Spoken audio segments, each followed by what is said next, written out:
ሰላም ጤና ይስጥልኝ እንደምን ሰነበታችሁ። ስሜ ልዩ ገረሱ ይባላል። ዛሬ በፊታችሁ ያለሁት ፉል ባዲ ወርክአውት አብሬያችሁ ለመስራት ነው። በዚህ ፉል ባዲ ወርክአውት ውስጥ 6 የተለያዩ ኤክሰርሳይሶች አሉ። እነዚህን 6 ኤክሰርሳይሶች ከኔ ጋር በመስራት እንድትጠቀሙ በትህትና ጠይቃለሁ። ወደ ኤክሰርሳይሱ ከመግባታችን በፊት ግን ምናልባት እነዚህን ወርክአውት ወይም ኤክሰርሳይሶች ለመስራት የማያስችል የጤና ችግር ካለ መጀመሪያ ዶክተራችሁን አነጋግራችሁ ከዶክተራችሁ ክሊረንስ ካገኛችሁ በኋላ ጆይን እንድታደርጉኝ እንደገና በትህትና አሳስባለሁኝ። የዚህን ያህል ካልኩኝ ይበቃል። አሁን ወደ ኤክሰርሳይሱ እንሄዳለን። በመጀመሪያ ዋርም አፕ ነው። የመጀመሪያው ማርች ኤንድ ፕሌስ ነው። ይህንን ዋርም አፕ ከ1 እስከ 2 ደቂቃ በመስራት የደም ዝውውራችንን ከፍ እናደርጋለን። ሁለተኛው ሂፕ ኦፕነር ነው። ጉልበታችንን ወደ ደረታችን በማንሳት እግራችንን ወደ ውጭና ወደ ውስጥ 10 ጊዜ ሮቴት እናደርጋለን። ይህንን ስናደርግ የሂፕ ጆይንቶቻችንን ነው ታርጌት የምናደርገው።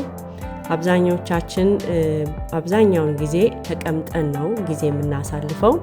ይሄ ዋርማፕ ከመቀመጥ ብዛት የዛሉ የሂፕ ጆይንቶቻችንን ያነቃቃል። እንደምታዩት ሰውነትን ባላንስ ማድረግ ይጠይቃል። ስለዚህ አንድ እጃችሁን ግድግዳ ወይንም ወንበር በመደገፍ ይህን ኤክሰርሳይዝ መስራት ትችላላችሁ።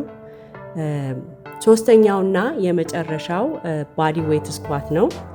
በቀስታ ከ10 እስከ 12 ሬፒቲሽን ስሩ። ይሄ የጉልበት መገጣጠሚያዎችን ለማሟሟቅ ይረዳል። ዋናው ወርክአውት እናልፋለን። ከዋናው ወርክአውት የመጀመሪያው ሲንግል አርም ዳምፔል ሮ ነው። ቀጥተኛ አቋምና የጀርባ ጥንካሬ እንዲኖረን ይረዳል። የምንመርጠው ክብደት ኮንትሮል የምናደርገው ነገር ግን ቻሌንጅ የሚያደርገን መሆን ይኖርበታል። አሰራሩ ከወገባችን 45 ዲግሪ አካባቢ ጎንበስ እንላለን። ጀርባችን ኒውትራል ፖዚሽን ላይ መሆን አለበት። መጉበጥ ወይንም አርች መስራት የለብንም። የሆዳችን ዙሪያ ጡንቻዎች ኢንጌጅድ መሆን አለባቸው። ክብደቱን በትከሻችን ትክክል እንደያያዝን እጃችንን ወደ ላይና ወደ ታች በማንቀሳቀስ ኤክሰርሳይሱን እንሰራለን። ቤንች ፕሬስ ትከሻ፣ ደረት እንዲሁም ትራይሴፕስን ያጠነክራል። በየቀኑ ሳንቸገር ዕቃን ለማንሳት ወይንም ለመግፋት ይጠቅማል። አሰራሩ እግራችን ሙሉ በሙሉ መሬት ላይ መርገጥ ይኖርበታል። የሆዳችን ዙሪያ ጡንቻዎች ኢንጌጅ መሆን አለባቸው። ክብደቱን እንደያዝን እስከ መጨረሻው ወደ ላይ እጃችንን ዘርግተን መልሰን በ45 ዲግሪ ውስጥ ወደ ታች እናወርደዋለን። ጎብሌት ስኳት የእግር ጡንቻዎችን ያጠነክራል። ለሩጫና ደረጃን በቀላሉ ለመውጣት ይረዳል። አሰራር ክብደቱን በደረታችሁ ልክ ያዙ። እግራችሁን ሰፋ አድርጋችሁ ቁሙ። ወንበር ላይ እንደሚቀመጥ ጭናችሁን ከመሬት ጋር ፓራላል እስከሚሆን ወይንም እስከቻላችሁት ወደ ታች ውረዱ። በመጨረሻም እግራችሁ ሳይንቀሳቀስ ተመልሳችሁ ቁሙ። ሮሜኒየን ዴድሊፍት ለሩጫ ኃይልን የሚሰጥ ዋና እንቅስቃሴ ነው።